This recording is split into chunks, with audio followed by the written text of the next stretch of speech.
네, 유엔이 우크라이나 전쟁 이후 지금까지 민간인 사망자가 공식 집계로 8천여 명에 달한다고 발표했습니다.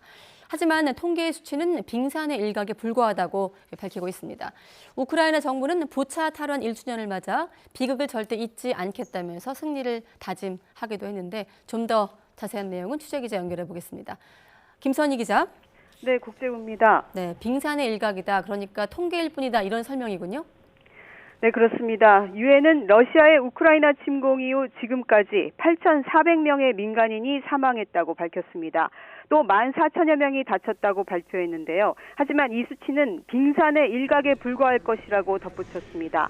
그 이유로 러시아군이 주거 지역에 광범위한 폭발성 무기를 사용했기 때문이라고 언급했습니다. 유엔 인권 최고 대표의 얘기 직접 들어보시겠습니다. These figures are just the tip of the iceberg.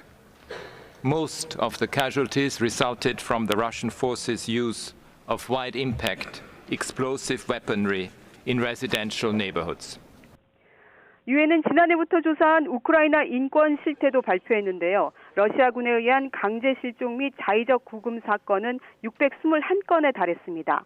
구금시설 등지에서 러시아 당국이 저지른 성폭력 사건도 109건으로 파악됐고 14살 정도의 여자 어린이 5명이 실종된 경우도 있었습니다.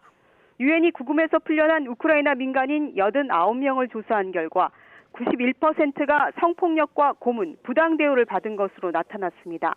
러시아 점령지나 영토로 강제 이송된 우크라이나 아동은 지난달 기준으로 16,000여 명에 달했습니다. 다만 우크라이나군이 저지른 강제 실종이나 구금 등 반인도적 범죄 91건도 포함됐습니다. 네, 그리고 전쟁 과정에서 많은 세계인들도 공분했던 대목인데 우크라이나 정부가 최악의 비극이 발생했던 이 부차 지역 탈환 1주년을 맞아서 다시 한번 승리를 다짐했다고요? 네, 시청자 여러분들도 부차의 끔찍했던 비극 기억하실 겁니다.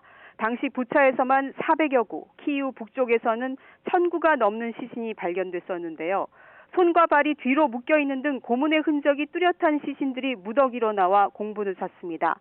부차 탈환 1주년을 맞아 열린 추모 행사에서 젤렌스키 우크라이나 대통령은 러시아의 만행을 절대 용서할 수 없다며 승리를 다짐했습니다. 우크라이나 당국은 부차뿐 아니라 러시아가 점령했던 모든 곳에서 전쟁 범죄가 저질러졌다며 끝까지 추적해 법정에 세우겠다고 밝혔습니다. 실제로 우크라이나가 탈환한 다른 도시 이지움에서는 지난해 9월 449 이상의 시신이 매장된 집단 무덤이 발견됐습니다. 크라마토르스크 기차역은 로켓 공격을 받아 약 60명의 민간인이 사망했고 올해도 드니프로 아파트 단지에 미사일이 떨어져 46명이 숨졌습니다.